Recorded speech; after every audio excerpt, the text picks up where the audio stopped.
Nokia G11 plus ফোনটি বিশ্ব বাজারে হাজির হয়ে গেল। মূলত বাজেট ফোকাসড কাস্টমারদের জন্য ডিজাইন করা হয়েছে ফোনটি। এই ফোনের সঙ্গে 2 বছরের অ্যান্ড্রয়েড আপডেট দেওয়ার প্রতিশ্রুতি দিয়েছে কোম্পানিটি।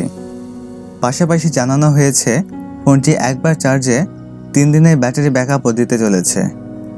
এছাড়াও এই ফোন যারা ক্রয় করবেন তারা 3 বছরের সিকিউরিটি আপডেটও পেয়ে যাবেন। নোকিয়া G11 প্লাস ফোনটিতে থাকছে IPS LCD ডিসপ্লে, ইউনিসকের চিপসেট এবং 50 মেগাপিক্সেলের ডুয়েল ক্যামেরা সেটআপ। এছাড়াও ফোনটিতে থাকছে 5000 mAh এর লিথিয়াম আয়ন ব্যাটারি। আজকের এই ভিডিওতে আপনাদের জানাবো নোকিয়া G11 প্লাসের স্পেসিফিকেশন, সেই সাথে জানাবো এই ফোনটির প্রাইস এবং লঞ্চিং ডেট নিয়ে। সো যারা আমাদের চ্যানেলটি সাবস্ক্রাইব করেননি তারা সাবস্ক্রাইব করে পাশে থাকা বেল আইকনটি চেপে দিন। এতে করে আমাদের চ্যানেলের সকল ভিডিও নোটিফিকেশন সবার আগে পেয়ে যাবেন। আর যারা আমাদের চ্যানেলটি সাবস্ক্রাইব করেছেন তাদেরকে অসংখ্য ধন্যবাদ।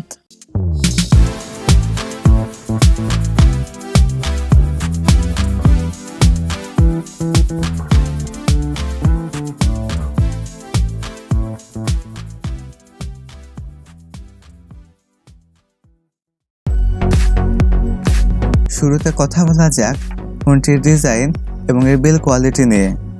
নোকিয়া G11 প্লাস ফোনটি গ্লাস ও প্লাস্টিক বডি দিয়ে তৈরি, যার রিয়ার পার্টে থাকছে গার্ডিয়ান ডিজাইন, যা রিফ্লেকশনে অনেক রিচ কালার প্রোভাইড করে। ফোনটি লেক ব্লু এবং চারকোল গ্রে এই দুইটি কালারে পাওয়া যাবে এবং একটি ক্যামেরা বাম্পারের মধ্যে ডুয়েল ক্যামেরা সেটআপ। ফোনটির ফ্রন্ট পার্টে থাকছে ফুল ভিউ ডিসপ্লে, আর ডিসপ্লের মাঝখানে থাকছে V shape notch camera setup. 192 গ্রাম ওয়েটের সাথে 8.6 মিলিমিটার থিকনেস থাকছে ফোনটিতে। এতে 2টি সিম কার্ড এবং একটি dedicated micro SD card slot রয়েছে। এখন কথা বলা যাক ফোনটির ডিসপ্লে নিয়ে। এতে থাকছে 6.52 ইঞ্চির IPS LCD ডিসপ্লে, যাতে থাকছে HD+ রেজলিউশন, আর ডিসপ্লেতে থাকছে 90 Hz রিফ্রেশ রেট। এছাড়া সাথে থাকছে 269 PPI ডেনসিটি।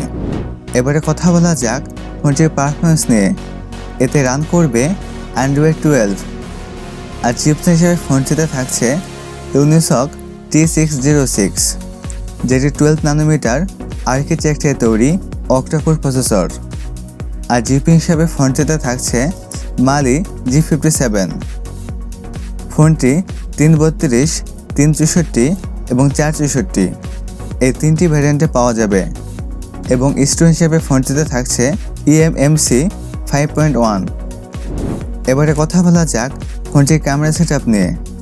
ফোনটির রিয়ার পার্টে থাকছে ডুয়েল ক্যামেরা সেটআপ, যার প্রাইমারিতে থাকছে 50 মেগাপিক্সেলের ক্যামেরা, সেকেন্ডারিতে থাকছে 2 মেগাপিক্সেলের ডেপথ সেন্সর ক্যামেরা।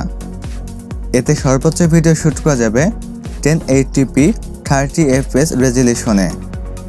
আর সেলফি ক্যামেরা হিসেবে ফোনটিতে থাকছে 8 মেগাপিক্সেলের ওয়াইড ক্যামেরা। এতে সর্বোচ্চ ভিডিও শ্যুট করা যাবে 1080p 30 fps রেজলিউশনে।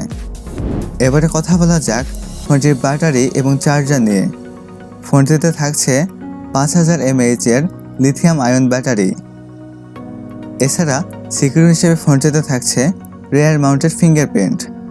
অন্যান্য ফিচারের সাথে ফোনটিতে থাকছে audio Jack 3.5 mm, Bluetooth 5.0, USB Type-C port 2.0, wifi এবং GPS। এবারে কথা বলা যাক ফোনটির প্রাইস এবং লঞ্চিং ডেট নিয়ে। এই ফোনটির প্রাইস হতে পারে 12 থেকে 13,000 ইন্ডিয়ান রুপি, যা বাংলাদেশি টাকায় 17 থেকে 18,000 টাকা।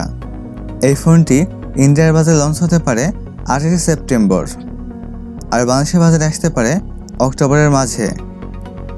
সো ভিডিও যদি ভালো লেগে থাকে তাহলে লাইক করবেন, আপনাদের মতামত কমেন্ট বক্সে জানাবেন এবং ভিডিওটি বন্ধুদের মাঝে শেয়ার করবেন।